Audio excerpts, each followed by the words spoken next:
Hi, I'm James Shillinglaw for Insider Travel Report, and I'm here today with Brian Lewis, who is president of Tenon Tours. And we're going to talk to Brian about his company and what it does and what it can offer you and what it can offer your clients. And we're going to find out about all that and more on Insider Travel Report.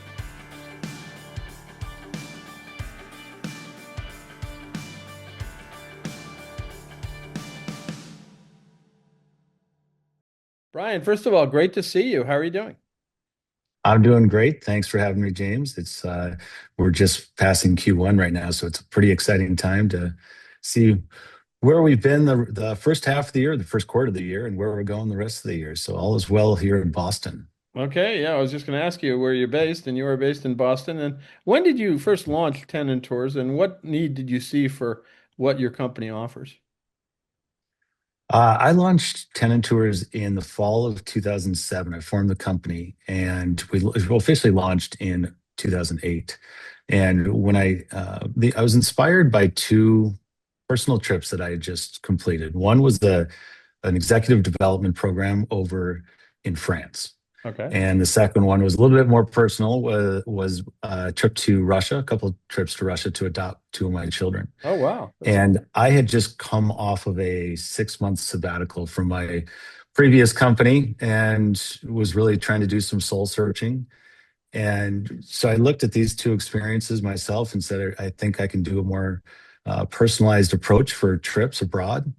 It just happened to be Ireland was the starting point for us. So in 2008, we launched Ireland as our first featured destination, and trying to fill that void and that gap between your rigid itinerary and a totally independent trip that you're kind of left to your own um, you know journey for. So So it's a bit of a hybrid from that organized and also let you have some time to yourself, I guess. yeah, when we started, we used the motto, it's the structure you need, but the flexibility you want. Okay, got it. And we've since evolved from there, James. But that's the roots, and we started in Ireland and went from there. Now, obviously, you had to grow the company. You went through some early struggles with the company, and how did Tenon Tours evolve and grow? Well, 2008 was probably the worst time to start an international tour Yeah, a little company. bit of And the reception going on then. Yeah. yeah, the depths of the economic recession, and there's a lot of faith in my own ability and the team around me. I hired some experienced folks from the industry, and we started with some gumption and hustle, a lot of reaching out to our existing network, our previous network, even the folks we worked with MTV and some Mhm. folks at Facebook early on. And it really was the approach to the product, though, and the offering, because we wanted to do something so personalized. Again, between these group tours and the rigid itineraries, and based on my own travel experiences, really looking at it from a biased approach and saying, I want to travel the way that I want to travel. I don't necessarily want to travel the way that you're telling me to, right? So Sure. the way we grew it was just it was a lot of determination and focus on doing what we wanted to do. We didn't do a lot of competitor, analysis or try Right. to see what else other people were doing. We just knew what we wanted to do, and we went out and did it. And shortly after launch, we got into selling this Emerald Isle Classic in Dublin. I don't know if you remember this. It was the first time Notre Dame played Navy Oh in yeah, Dublin I do since, remember that game. Yeah. yeah, it's because they played in 1998. It was called the Shamrock Classic, and then they rebooted it in 2012. And we ended up selling 1,000 trips for that game, Wow. and that launched us to be put us on the top of the Inc. 500 as the number one fastest growing travel company in the U.S. And that kind of was our claim from there. And then naturally, people wanted to come back, and they can't always go to Ireland. So we expanded to Scotland and the UK. We added Italy and Iceland. And from there, it was COVID that let us expand throughout Europe while demand was low. We had the time to do it. We doubled down. We hired somebody who knew the rest of Europe, and we quietly expanded to 12 new destinations in that time. So So you're obviously a Europe specialist. Where don't you go in Europe? I mean, you pretty much cover all the bases. right now, so we just launched Croatia and Slovenia as our newest destinations. We Okay. have some gaps. We hope to fill in those gaps with Austria, the Netherlands, and then pursue more of the Balkans, starting with Albania and Montenegro. Oh wow, those are two, yeah, and those are two very hot destinations these days, I tell you. So Other getting there sources. now. Yeah, they're great. Yeah. I haven't been Albania, but I have been to Montenegro, yeah. Yeah, those are going to be up and coming, and we're going to be on the forefront of that. But then we're going to round out the rest of Europe and go from there. I think, when we look at further expansion, we don't want to expand beyond Europe. We just want to focus on what we do best and determine what's desirable, what's safe, and really what's accessible, because we can't offer places that aren't accessible. So now for each of these destinations, what are kind of the services, accommodations, and products that you offer? I mean, everything starts with a personalized approach. So it's funny when I look back at the beginning, we were offering the 3-star B&B self-drive packages, but Mhm. customizing it. Over the years, it's really evolved to a premium offering. Everything is custom design, Right, farm to table, if you will, in a trip sense. But it includes your private transfers and transportation, your accommodations. Only 4 and 5 star we're using now, whether it's hotels or guest manor homes, castles, igloos, unique properties, and then your tours, attractions, activities, really unique activities. The cooking classes, the right. private water sports and kayaking and stargazing and all these things that people want to do, but you're just not rumbling around with the general public and standing in long lines, as if we can avoid it. No, that's great. And now, who are your target customers? Are you catering to couples, families, singles, upper income? What is your sweet spot for that?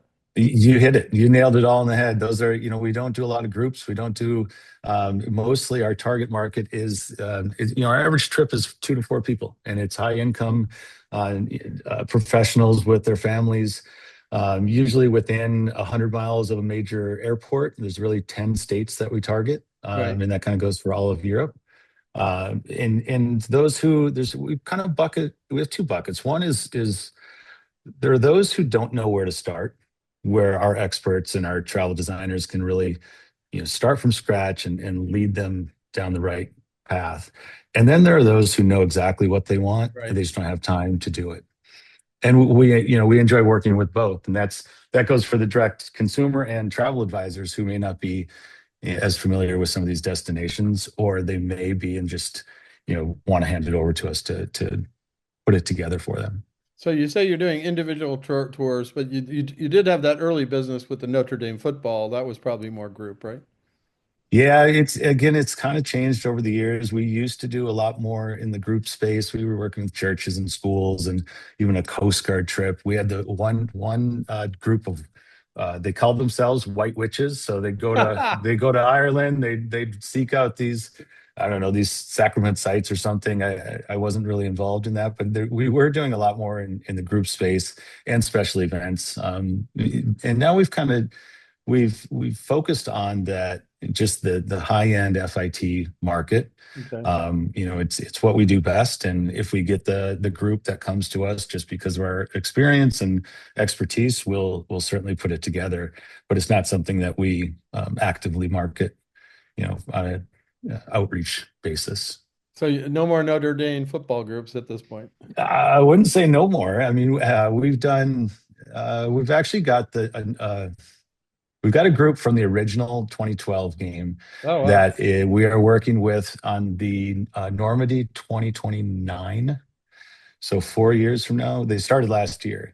So we've got a group that's coming back from Navy and doing a group tour with us to Normandy in That, 2029. that's fantastic. So you obviously got some more business from that. Now you mentioned earlier, do you work exclusively with travel advisors to develop your tour programs, or and how can advisors best work with you? We're a little bit unique in that we don't have a large base of travel advisors, although we've always worked with them and welcomed them and really enjoy working with them. We have a lot of loyal travel advisors that started with us in 2010 and continue to work with us. I think the difference with us is we don't have a large team of outside sales, to Right. folks and going around to really recruit new travel advisors. And we don't work with the consortia. So it's something that we invite travel advisors to contact us directly.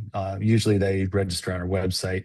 We have a link that's tenontours.com/travel-advisors, or the email agents@tenontours.com. We Okay. register the agents and advisors and work with them directly. Again, we take pride in making sure everything is right down to the last dot. So Now, we've sort of been talking about this the whole time, but what would you say? Let's reiterate. What is the Tenon difference?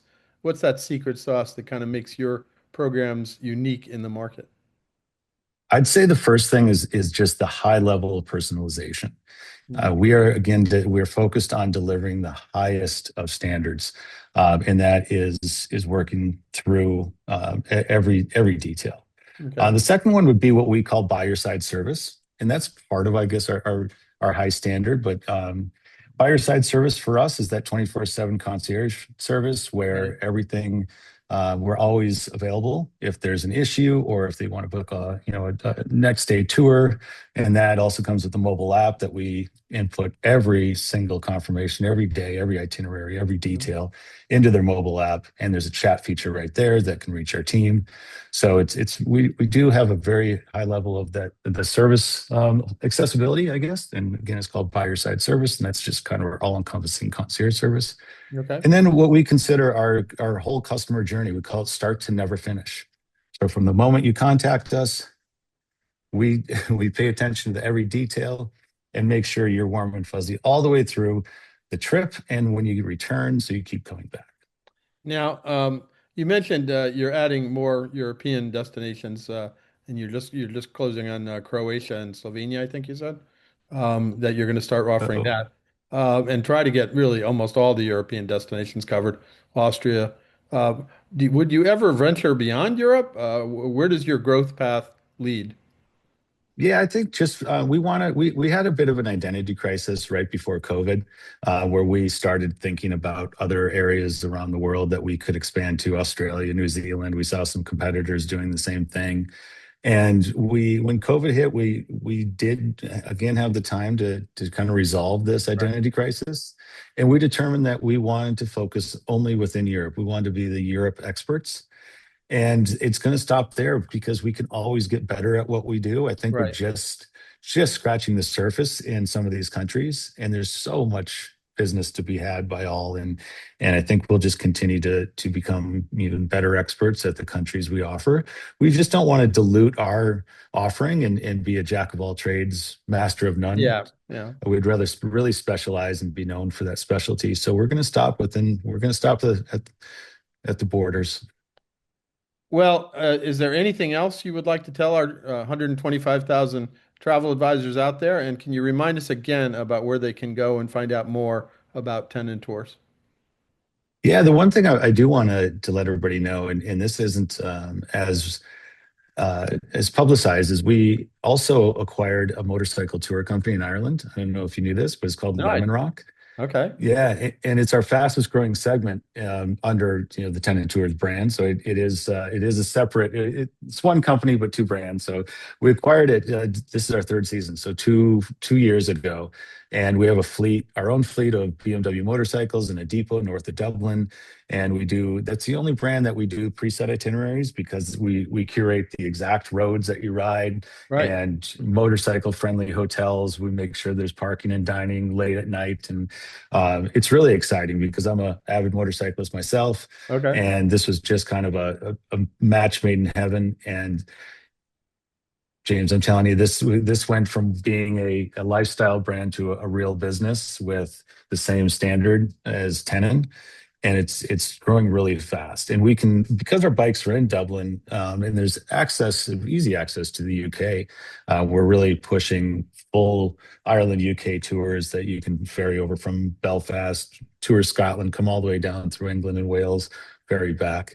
And we're working on partnerships throughout Europe where motorcyclists can book through us because they know us, trust us, love us, and we can fulfill their needs in other countries as well. So Well, that's that's the one fantastic. thing Yeah. yeah, it's pretty exciting. It's fun. Yeah. So this is a whole other side. I couldn't call it a side business. Sounds like it's been a very lucrative business for you. and also It one that, started as a side business. Yeah. yeah. Go on. So, but the fact that you are also a motorcycle enthusiast too, I'm sure that's as a personal passion, something you could do, and now you can expand in Ireland, Scotland, and the UK, and also then eventually to the continent. Yeah, and that's exactly I pitched it as to the broader team that this was started as passion meets purpose and kind of filled those two buckets. And we worked hard to refine it, and it's working well. So we got to keep the shiny side up, as we say, and make sure that everybody's safe. But it's a fun business side, and it's growing. So Well, where can travel advisors find out more about Tenon tours and also now about this motorcycle tour business?